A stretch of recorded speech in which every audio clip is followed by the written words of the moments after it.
نتبرم أكاد دنيتي متى أكما وليتوقع وليفوتوه دلنا سبب نمالي خبرت وان براد سينان إني براتس درو سينان إني نورسيسوس تدرو تينيتوني لفتي هفته أكم تانيري بكما أغرتي يو واتاني يجو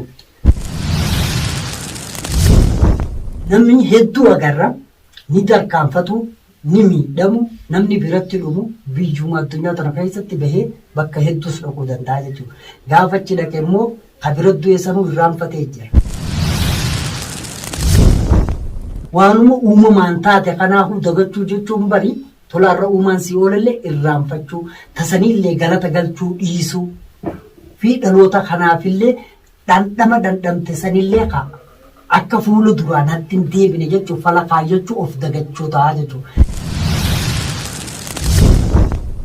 Kana akkasii rakkatee waa meeqa ta'ee bakka takka yeroo dhaqee milkaa'e xiqquma waa seenee sila hojii dalaguu hin qabne beeyte nama gabroome jiigaay isummaan sanitti tolte hojjetutti jiru isaa sirbu gartaa jechuu sanumarra taa'e kabirattu is dagatee jira rakkoon karaa sadis dagatee jira juuma sadifaa keessatti akka sirbu garta ulutaalee. Oduuf gammachiisaa Bilisoo TV tajaajilli sabaa himaa miidiyaan keessan ijaaf gurrata uummata keenyaa ta'ee tajaajiluu itti fufeetiin jira. Bu'aa bahiiwwan hedduu dandamatee miidiyaan keessan sagalee uummataa dambalii qilleensa Oromiyaa badda gammoojjii badda daree alaa fi keessa haala oolmaa Oromoof Oromiyaa kutaawwan garaagaraa odeessa ragaa fi raan qindeeffateen balballoomii oolmaa injifannoo waraana bilisummaa Oromoo akkasumas ilmaan Oromoof qe'een Oromiyaa maalirratti oolteef dambaliiwwan qophii adda addaatiin isin dabaluuf qilleensa irratti argama. Toora YouTube chaanaalii Bilisoo TV Bilisoo TV YouTube chaanaalii keenya subscribe share akkasumas like comment gochuun waan ifiituuf waan ifiiti guddisuu hin dagatina. Kana malees dhiyootti qophii addaatiin gadi bahuutiif jira. Qophii sona artii Oromootiif gumaata artii Oromiyaa akkasumas qophii qaree fi qareeyyiidha. Qophiiwwan ijoo dubbii dhimma qophii addaatiif gaaddisa marii hayyootaa isiniif qopheessuudhaaf jira. Maarree isin yeroo kana wanti nu cinaa dhaabbattaniin yoo jiraate Bilisoo TV'n keenya keessani kiyya keeti kan sabaati sagalee uummata keenyaati ogeeyyii fi rogeeyyii akkasumas galaalchitootaaf gaazexeessota ammayyaaf ogeeyyii teeknikaatiin kan dabalame Bilisoo TV'n sagantaa isaa guyyaarraa fooyyessaa qophii yaadaa uummataaf dhageeffattootaatis fudhachaa fuulduratti amma biiftuu bilisummaatti imala Bilisoo TV. Yaan abbaa keetii gaafa jaamii ijuma abbaa keetii laaltu laali jechuudha jechuudha. Hiriyaan haadha keetiiti sanuma jechuudha. Hiriyaan obboleettii keetii hiriyaan obboleessa keetii gaafa kana gaa eenyutu eenyu miidhaa kajuu Oromoon lafa kanarra hin jiru jechuudha. Warra heera uumaa kana cabseetuutu miidhaas dhala namaarra fidee akka wal miinus sagantaa ofii nutti naqee jechuudha. Barnoota warra keenyaa jechuun maal jechuudha eessa jira? Maatii irraa dhalanna keessa jira jechuudha. Warri barate kun amma maalirra jira? Maalirra jirra yoo jennee of gaafanne miidhaarra jirra ofumaafu. Maaliif obboleessatti hin beeku obboleettiin obboleessatti akkasii wal qabannee waliin deemuu hin dandeenye. Ati obboleettii teetii jiruma hunda rakkoo ni feeta. Waan hin taane ni feeta. Kanaaf yoo barnoota warra keenyaa qabaanne akka Oromootti miti akka addunyaa tanattuufu Oromoon urjii tahee jira jechuudha. Yoo kana hin beekne hoo anaatu obboleettii tiyyatti roorrisa obboleessa kiyyatti roorrisa rakkoon tanaa beeka.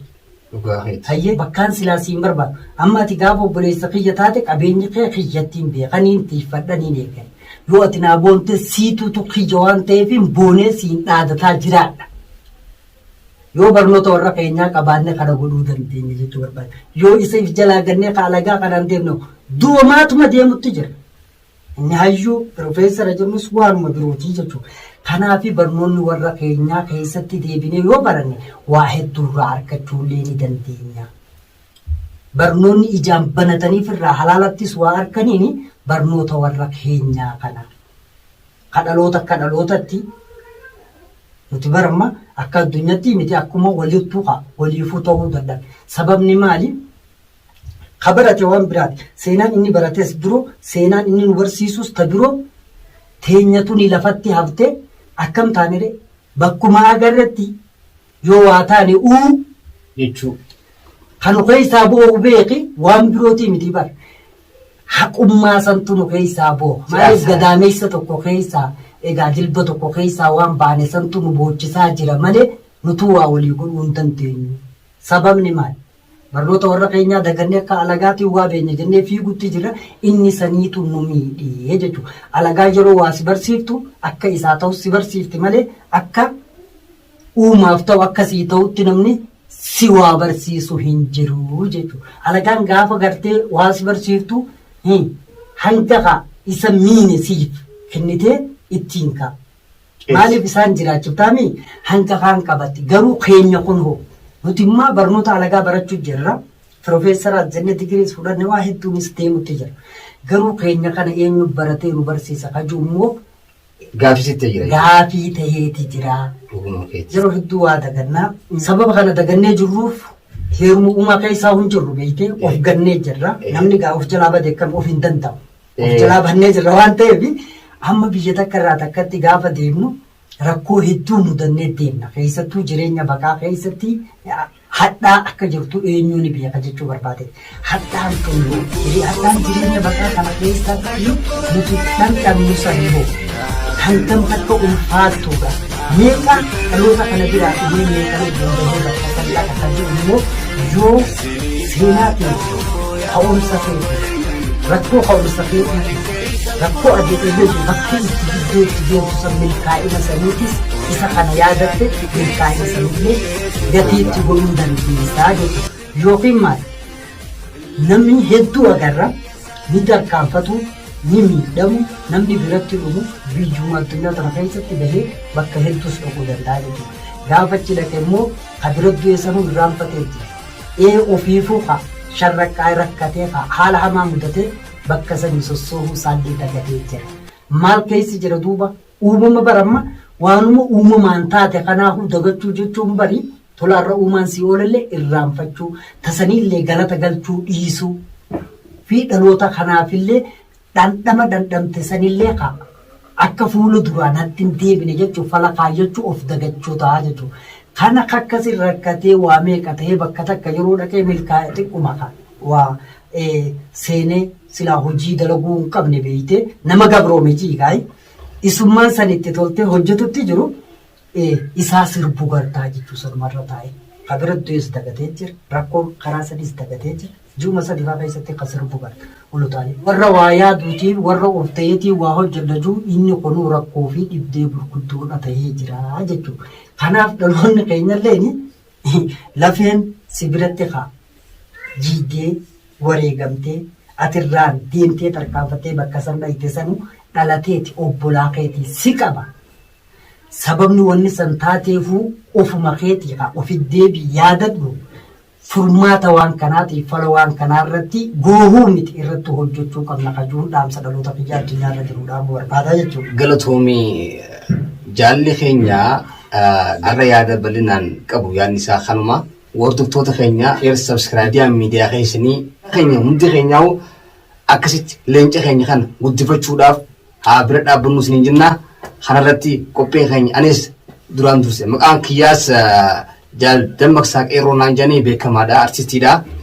Leenca kiyya kana waanis na gammachiisee hedduu itti gammadee haasawsatti hedduu isa galatoomfadha. Hundi keessan qophii biraatiin hanga walitti deebinutti nagaa nu turaa nu jajjabeessaa isiniin jenna jaala keenya kana. Galatooma hordoftoota Bilisoo TV. Okay, galatooma. Oduu gammachiisaa Bilisoo TV tajaajilli sabaahimaa miidiyaan keessan ijaaf gurrata uummata keenyaa ta'ee tajaajiluun itti fufeetiin jira. Bu'aa bahiiwwan hedduu dandamatee miidiyaan keessan sagalee uummataa dambalii qilleensaa Oromiyaa badda gammoojjii badda daree alaa fi keessa haala oolmaa Oromoof Oromiyaa kutaawwan garaagaraa odeessa ragaa fi raan qindeeffateen balballoomii oolmaa injifannoo waraana bilisummaa Oromoo akkasumas maan Oromoof qe'een Oromiyaa maal irratti oolteef dambaliiwwan qophii adda addaatiin isin dabaluuf qilleensa irratti argama.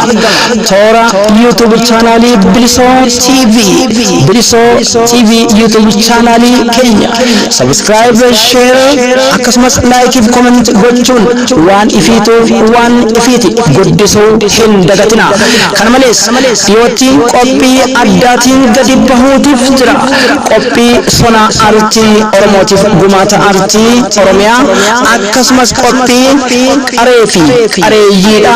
Qophiiwwan ijoo dubbii dhimma qophii addaatiif gaaddisa marii hayyootaa isiniif qopheessuudhaaf jira. Maarree isin yeroo kana wanti nu cinaa dhaabbattaniin yoo jiraate Bilisoo TV'n keenya keessan kiyya keeti kan sabaati sagalee uummata keenyaati. Ogeeyyii fi rogeeyyii akkasumas galaalchitootaaf gaazexeessota ammayyaa ogeeyyii teeknikaatiin kan dabalame Bilisoo TV'n sagantaa isaa guyyaarraa fooyyessaa qophii yaada uummataaf dhageeffattootaatiis fudhachaa fuulduratti amma biiftuu bilisummaatti imala. Bilisoo TV.